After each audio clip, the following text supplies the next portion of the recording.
Thanks, Julian. So my name is Alan. I'm in my first year of my first year. my first year. I'm my first year of an after degree in nursing. Thanks, Julian. Hi, my name name's is Alan. Irmin. I'm in my first second year year of of my first year. accounting. Hi, my name is Soren. Hi, I'm in my third year of honors chemistry. Hi, my name's Nikki. I'm in my fourth year of chemical engineering.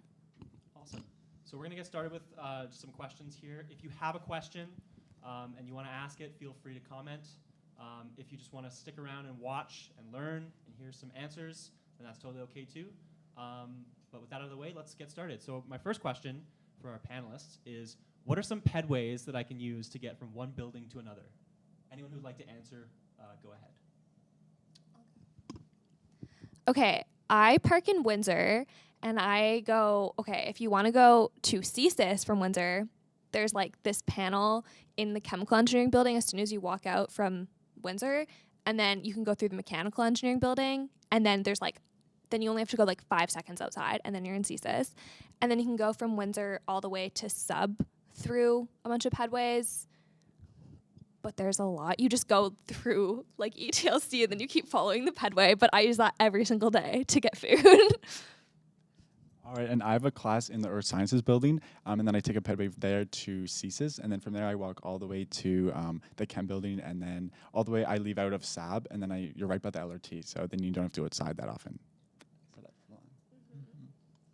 For my health science students, I'm mostly in ECA, and there's a pedway that connects ECA over to the Cates building, and then from Cates you can go to education through one of the pedways on the second floor of Cates. And from there, it's a lot closer if you need to go to the transit, if you need to go over to SAB and connect to all the science buildings with CSIS and all that.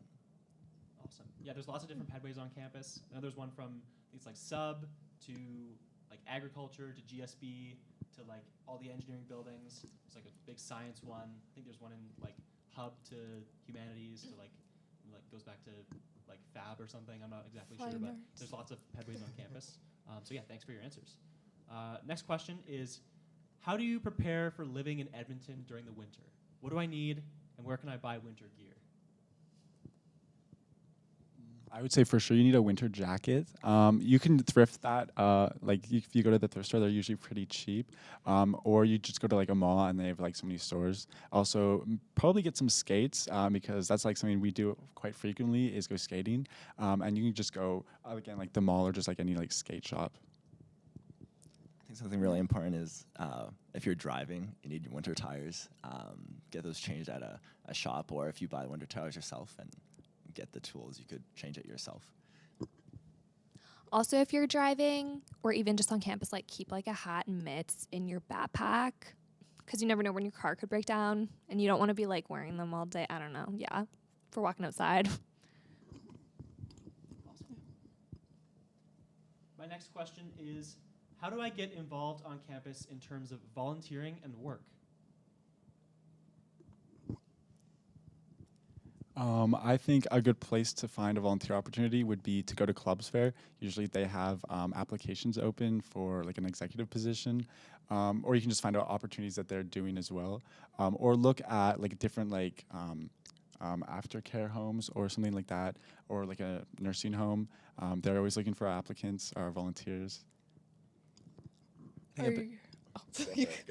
Or you can always go to Bear's Den, and they just have, I think, a list of all the clubs, and you can just figure out what you like, email them maybe, just if they have anything. Yeah. I think if you're interested in specific areas, usually there'll be like posters or advertisements around, like in ECA, there's a bunch of billboards you can look at. Or you'll probably be part of the undergraduate digest or students digest emails. And a lot of times if clubs have need of volunteers or what have you, they'll put a listing on that email. So keep an eye out. Yeah, another great place to volunteer is with the Students' Union. All of our panelists here are actually volunteers with our Week of Welcome program, so you'll be hearing more about that in like February and March to volunteer with the Week of Welcome program. And someone mentioned it in this question, how can I find out about clubs? Someone said Bear's Den.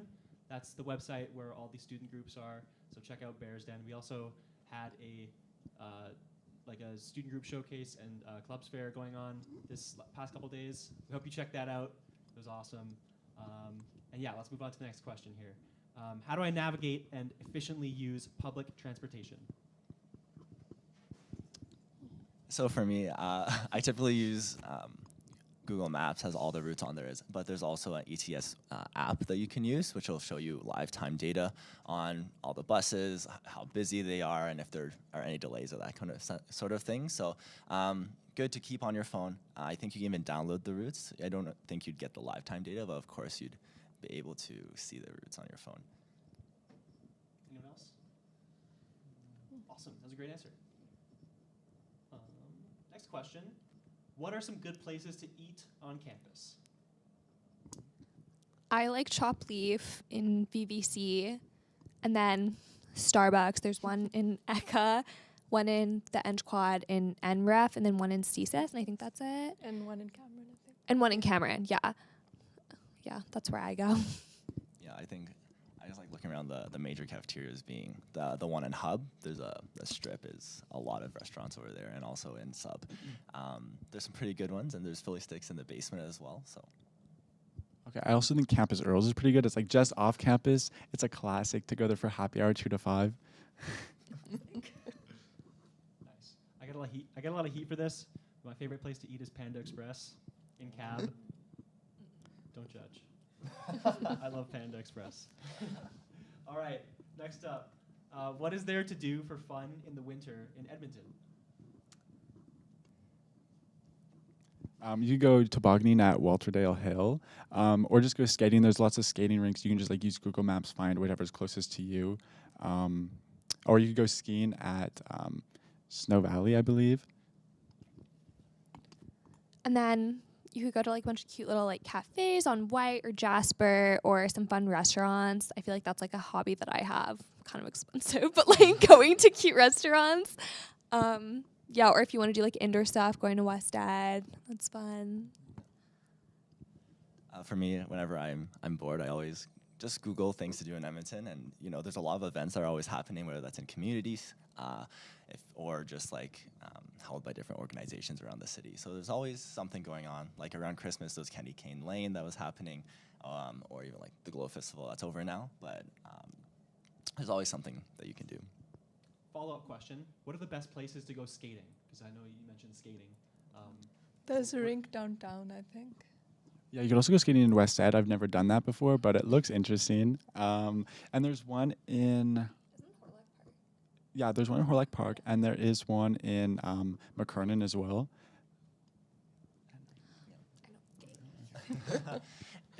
Funny enough, if you go onto the City of Edmonton website, there's actually a list of free skating places that you can find, and that'll be, depending on where in the city you are, it'll be a great place to kind of find a convenient location to skate if you have your own skates, but there are also skate rentals around the city. Yeah, I personally go, if you live in like a community, check out I think there's often a community rink that you can go to. I think you need some kind of membership though, but I would look into that. I personally go to the McKernan outdoor rink with my friends, and we play some hockey there. It's great. All right, next question. Where can I leave my jacket and winter gear when I'm in class? You can rent lockers around campus. I know that in the Eng Quad, it's like $5 a semester to rent them in eSurf. I personally just wear my stuff around with me, which a lot of people do because I run cold and you're like going in and out of like buildings and stuff like that. So I do that. But I've rented lockers before, especially for like my lab stuff. I'll put that in there. But I just do it where I am the most. So I'm just in the Eng Quad the most, so I do it in the Eng Quad. For science students, I believe ICE or ISSS does locker rentals, and as well, if you're on the health sciences side, you can get lockers in ECA, at least if you're a nurse. Where did you say those lockers were for the sciences? The CSIS? Yes, in CSIS, exactly. With I think it's like basement CSIS. I could be wrong though. There are also lockers in VBC if you go to the gym or just want to get a locker in VBC. There are lockers there. Are there any other places that have lockers that you know of? I think the Tory Atrium does. Tory Atrium? All right, yeah, lots of lockers on campus. Awesome.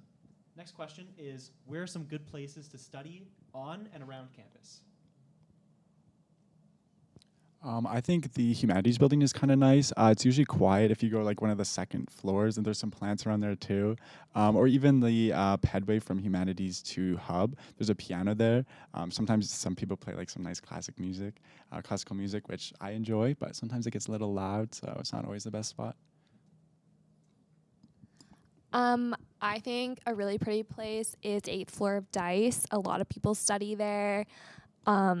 It's really pretty. You can like see like the whole city. It's like all these like glass, well, they're windows, but the whole wall is like windows, so that's really pretty.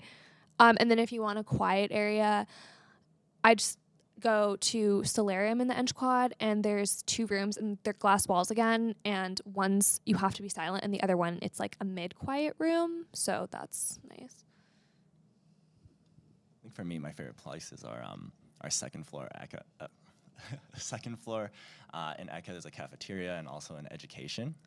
There's some couches over there and like a silent area which you can study as well.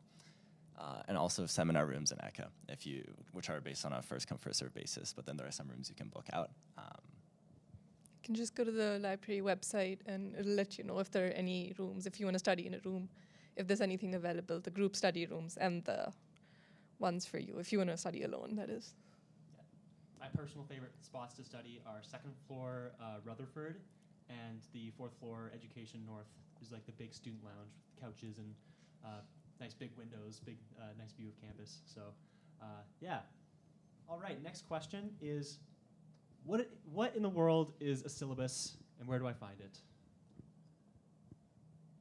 Yeah, so a syllabus, essentially a syllabus is like a contract between student and the teacher, which will outline what your course is, when it takes place, all the important information you'll need to know about your class, and also any important dates, marking, all that jazz. And you'll always find it usually at the top of your E-class for every single class, and typically your professors will go over it on the first day of classes, so you know like the kind of pertinent information. So if you have any questions or like need to know who to contact for your class, the syllabi is where you go. Ooh, syllabi, good word. Awesome. Next question is, where can I find out about the add and drop deadlines? Yeah, so all deadlines, if you Google at the U of A calendar, all important deadlines you'll need to know for the academic year will be listed there. So you'll see a nice calendar. It'll tell you the add and drop deadline for the current semester, as well as like the withdrawal deadline, or any other things that you might need to know. And why is it important to know about the add drop dates? Because a lot of people withdraw from classes, which is like totally, I've done that multiple times, and then just switching around my classes. I like dropped 2 classes today and picked up 2 new ones because I just liked a different syllabus better. And then it's also really important to know when the 50% withdrawal date is. So that's when you can like withdraw from a class and get 50% of your money back. And then the final withdrawal date, which is like you don't get any of your money back, but you just get a W on your transcript, so it doesn't affect your GPA. So it's really important to know those dates, just to like keep in mind how your grades are going with this semester or your stress levels, because you should always like prioritize your mental health over staying in a class. And just to clarify with the add drop deadline, if you change your classes before the add drop deadline, you do get 100% of the fee back. Yes. Yeah. And you had mentioned taking or getting a W on your transcript. Can you just explain what that means and kind of like in comparison to like getting an F or failing a class? Okay, so a W on your transcript just means that you withdrew from it after the add drop deadline, which doesn't affect your GPA at all. It just shows that you like were in the class, so you paid for it. But an F would be that you get a 0 for the class that semester, so it affects your GPA. A W doesn't affect your GPA. I've done that before just because I just decided I didn't like the class and I didn't want to waste my time on it. And I switched what I wanted to apply to after I finished my degree, and I didn't need the class anymore. So I was like, there's no point in stressing myself out over it. So I think it's a great thing to do if you end up not needing the class and you don't want to stress yourself out anymore, because it doesn't affect you. Yeah, awesome. All right, next question. I can give you a second to think about it as well. What is some advice that you would give to a first-year student? Go to class. in my first year, I know a lot of people like stopped going to classes because they like when you get midterms and all your assignments and stuff, and they're like, well, I wrote this midterm, I don't need to go anywhere. And I did that with one of my classes, and it was so hard to catch up on, which sounds like so obvious, just go to class. But after a while, you just feel like even if you're like barely paying attention, just to know where you're at in the class and like what you do need to learn, just go. I'd also say it's important to like make friends with the people in your class, like talk to the people who are sitting beside you, especially like if you're in like a smaller class and you will see the same people more frequently, or if you just like kind of like sit in the same spot, usually you'll sit beside the same people. So it's good to just have someone like you can ask questions to about the course or like study with. So I think that's very important. Don't be scared to go to your professors if you need help. I think the biggest thing for me is just enjoy the experience. I think in first year, everyone's very, adamant about just getting good grades and staying on top of things because there's a lot of work that goes into it. But also, university can be a super fun experience. So keep an open mind. Look out for the events that are going around campus you don't want to miss because you'll make some great friends and you'll make this a very memorable experience for you going forward. Yeah, if you want to find out about some cool events, the Students' Union puts on a lot of really awesome events. So check out our Instagram, UASU Events, to find out about all the best events on campus. Next question. How do you manage your time and stay organized while balancing work, school, and social life? Kind of a loaded question, so I'll give you a second. Do you have an answer? I write down everything that I have to do for the entire week. Like I have like a monthly calendar and then a weekly one, and I color code all my classes, and I have when things are due and things like that. And then I schedule a time that I'm like, okay, I'm going to the gym at this time, or I'm gonna hang out with my friends at this time. Like that's like an actual like class in my schedule. So then I have to like stick with it. And I also write down every single thing that I'm going to do that day because I'm like a checklist person. So I'm like, oh, I need to do this assignment. I need to review this section. So then you are organized, which is what works for me.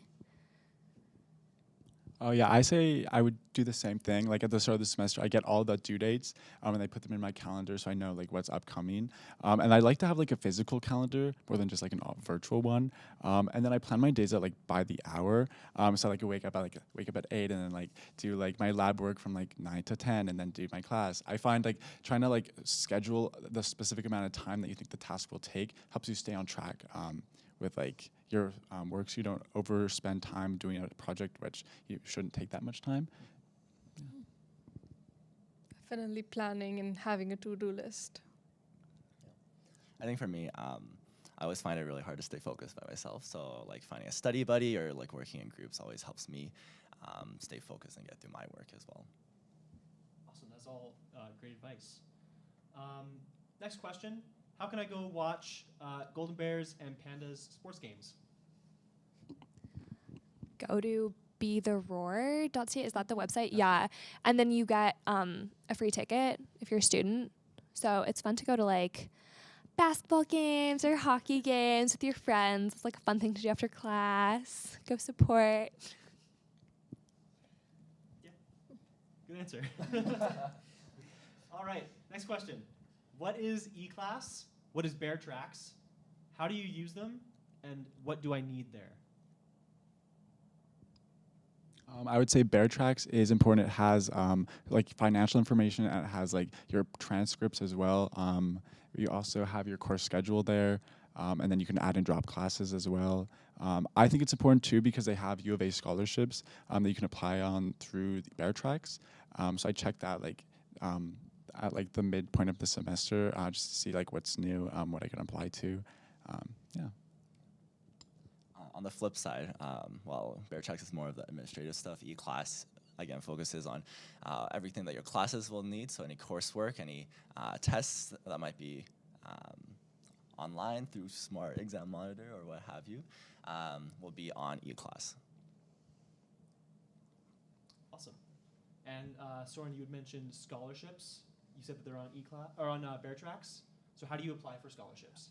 So you go into, I think it's my financial account, and then you look for awards, and then you click apply for awards, and then from there it asks you what program you're in, or if you're a new student or a returning student, and then then you put in your program as well, and then it like checks availability for all the U of A scholarships that they offer, and then it's nice you submit one application, and it submits that to all the different scholarships that the U of A is offering. So then you don't have to apply to every individual one, which is very nice. And I would say definitely spend a good amount of time on your application, just because like it's free money at the end of the day. So why not put some effort into it? There's also the Jason Lang scholarship, which like a lot of people apply to. If you have a 3.2 or above, you just like click submit, put in like your social security number or something, and then you get $1,000. Yeah, and I think you can do it 3 times. Yeah, so that's pretty good too.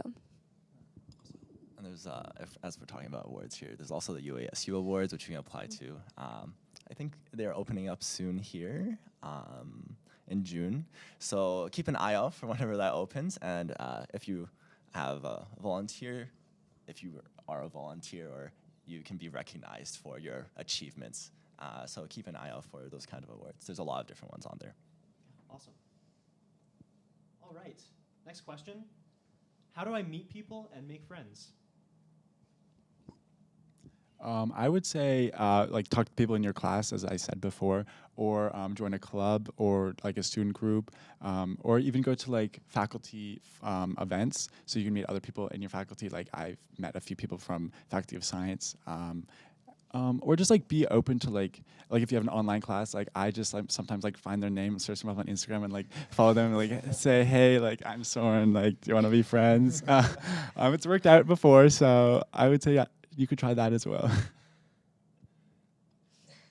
I would agree. Just like be open to meeting new people and saying hi. Yeah, one of my best friends now, I DM'd her on Instagram, like I looked her up. So that's definitely true. And then also if you have any labs, normally I've always been friends with my lab partners after, and normally they're in the same section as you for lecture. It kind of depends on the class, but I always end up being friends with my lab partners, which is really nice. So yeah, it definitely takes a few weeks because, you know, getting settled and all your classes and stuff, but yeah. Awesome. That's some great advice. Okay. And my last question here, kind of a group of questions. Should I buy textbooks? Can I buy used textbooks? And are they actually required? I would wait to buy the textbook until your professor says to buy the textbook, says if it's required and is actively using it in class, because they can be expensive. And I would try to get them from like the library or look online for an online version, because that's typically cheaper than buying like a hard copy. Yeah, I typically would rent an online textbook if I do need a textbook. But I would say most of the time, profs just like link a textbook and they say there's like supplementary information. So if you're struggling with the course content itself, then you could use that. And then at that point, you just determine like how well you know the content yourself. But sometimes they do say it's mandatory. So then I would just look for like an online is what I would prefer. But yeah, you could like look on Facebook Marketplace or something.